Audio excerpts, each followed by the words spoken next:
kisah ibu rumah tangga yang harus pergi ke luar negeri. Sholatnya itu untuk minta rezeki. Kalau ibu, sholatnya untuk bersyukur karena saya tidak diberikan suami seperti itu. Jadi makna ibadah itu kan lain-lain begitu ya. Orang-orang ini kan pandai bersyukur. Nah, pertanyaannya how? Bagaimana caranya? Yang pertama adalah start writing. Bukan berarti Anda harus menulis buku ya. Tidak. Tetapi start membuat program. Tadi ada yang mengatakan bahwa ada orang yang nyaman merasa muda.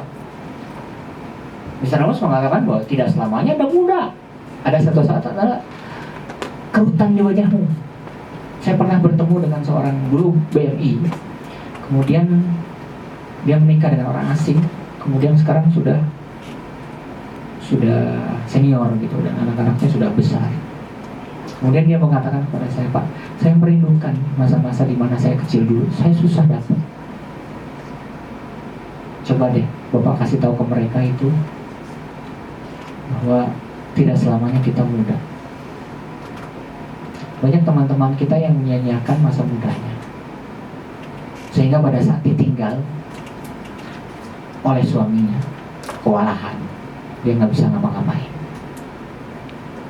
sehingga Anda nggak punya power di tempat itu.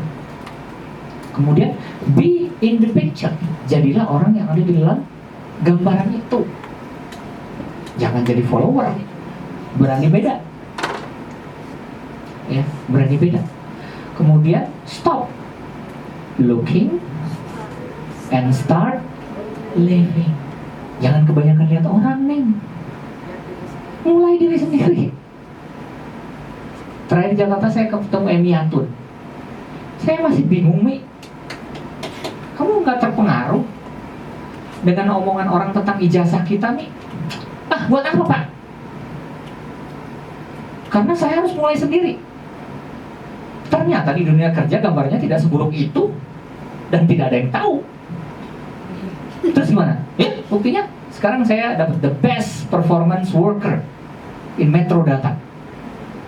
Luar biasa saya bilang. Kenapa? Karena dia fokus mengurus dirinya sendiri dan berhenti untuk melihat yang gak penting. Kemudian berikutnya adalah experiment, experience, explore. Anda eksperimen. Benar Anda sudah ke Hong Kong. Kemarin ada anak yang protes, Pak, susah saya belajar bahasa Inggris. Kenapa? Kalau lihat bahasa Inggris, Pak, tahu-tahu kepala saya ini pusing, Pak. Kenapa? Otak saya jadi bodoh, Pak, kalau melihat bahasa Inggris. Ya, oke, saya nggak jawab. Akhirnya saya ngomong, saya juga. Kalau melihat satpam saya ngajak saya ngomong bahasa kantor, saya pusing. Ya kan saya ngomong begitu. Saya nggak ngerti. Gitu. Saya nggak ngerti. Saya cuma bilang, ya, gitu aja. Oke. Akhirnya saya tanya balik, itu gimana ceritanya kamu bisa bahasa Kanton? Oh itu Pak, oh dipaksa. Yang kedua kebiasaan Pak. Lah itu bisa. Oh iya ya, saya udah jawab sendiri ya Pak.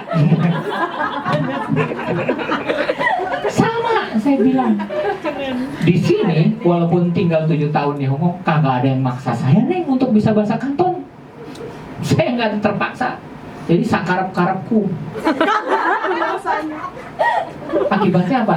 Saya tidak bisa bahasa Kanton. Jadi keterpaksaan itu penting. Keterpaksaan. Ya, kalau kepala ini pengen tidur, nggak mau ngerjain tugas, dipaksa nih. Gitu. Nah, itu kan seperti itu. Buktinya kalian hebat. Saya nggak bisa. Saya salut. Saya tanya, kalau kamu nanya gimana caranya bisa bahasa Inggris, saya tanya ke kamu, gimana ceritanya kamu bisa bahasa Kanton? Ya, dipaksa dan dibiasakan kata dia. Oh iya ya Pak, berarti saya harus dibiasakan. Iya, Karena dulu saya waktu belajar bahasa Inggris juga dipaksakan. Gara-garanya apa? Gara-garanya mau masuk S2, TOEFL saya kecil. Terpaksa itu Pak? Ya terpaksa. Terpaksanya kenapa? Kalau misalkan TOEFL-nya kecil, saya nggak dapat beasiswa. Saya harus mengeluarkan uang 200 juta untuk bayar SPP. Wah, nggak ada duit. Akhirnya saya coba belajar TOEFL. Masuk, cuma dapat 60.000 buat 2 tahun. Dapat beasiswa, selesai. Terpaksa, iya, karena nggak sanggup. Ya, nggak gablek mengumpulin 200 juta untuk sekolah. Akhirnya terpaksa saya belajar bahasa Inggris.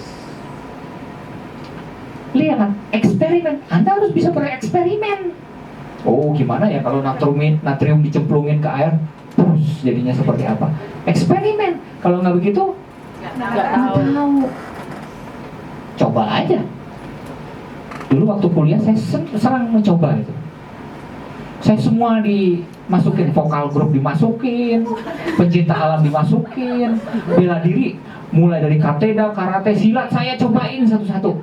Babak belur nggak? Ya, pernah sekali babak belur. Ikut koordinator olahraga mahasiswa. Saya disiksa di gunung.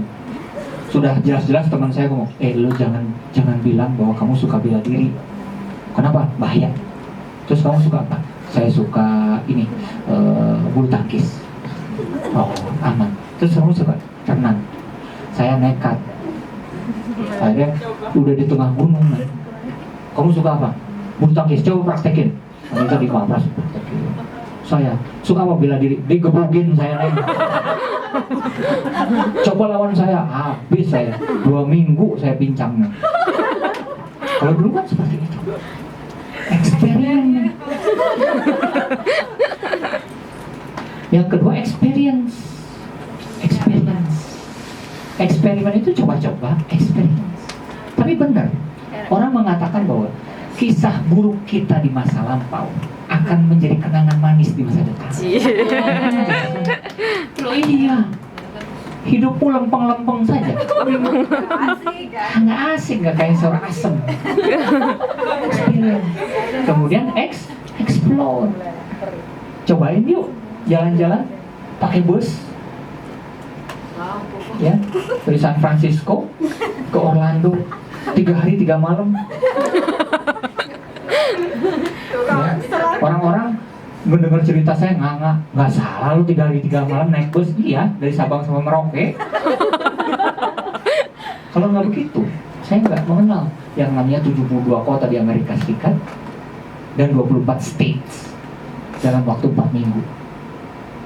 Oh iya, gua aja yang udah di sana 3 tahun kagak tahu itu kota itu di mana. Nah iya, belajar susah. Ya. Kemudian,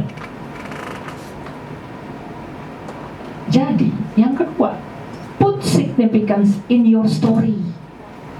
Taruh sesuatu yang berarti itu di kisah hidupmu. Gimana caranya? Ya.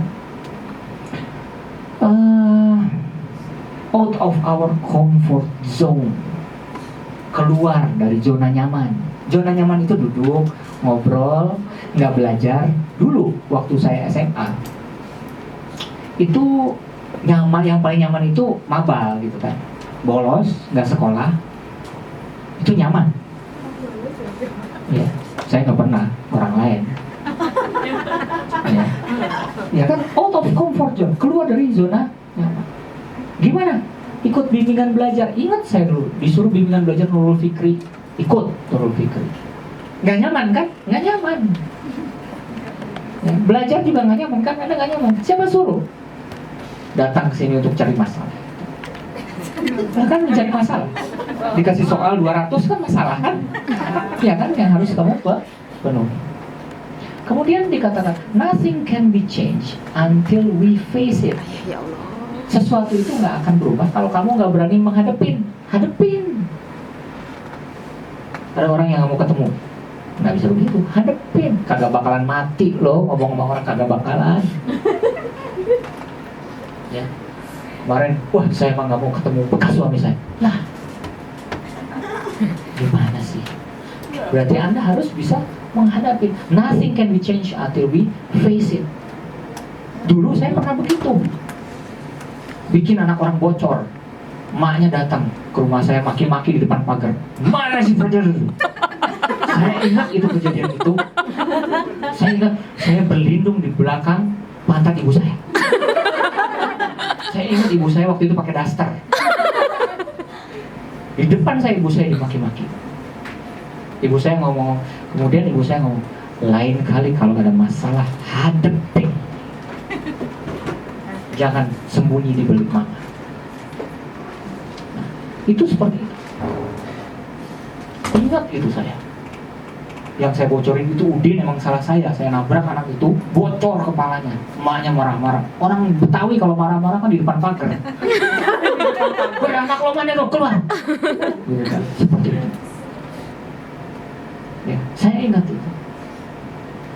Nah kemudian don't start when you get good. Ada orang yang kerjanya nunggu ntar kalau udah nyaman hidupnya, nunggu ntar kalau sudah mobil satu, kalau sudah rumah satu, saya baru sholat. Ya kan? Sudah seperti itu. Don't start when you get good. Start now so you become good. Mulai sekarang supaya Anda menjadi yang baik. Ya. Ada teman saya yang kerjanya nunggu. Sampai sekarang kagak nikah. Kenapa? Kenapa kok? Ntar aja nunggu gue punya mobil. Oke. Kenapa? Orang tua gue nih belum ini. Oke. Kenapa? Kayaknya gue punya rumah dulu nih di Bintaro. Oke. Sekarang semuanya udah punya. Kemudian dia balik. Yang ini sudah diambil ini, yang ini udah diambil ini, yang nggak ada untuk saya. Nah kan seperti itu. Kenapa? Karena tidak berani mengambil tantangan. Ya. Jadi don't start when you get good. Kapan kita juga nggak akan tahu akan baik sekapan, ya kan? Ya, start sekarang supaya Anda menjadi baik. Ini PR Anda, makanya saya kasih ini.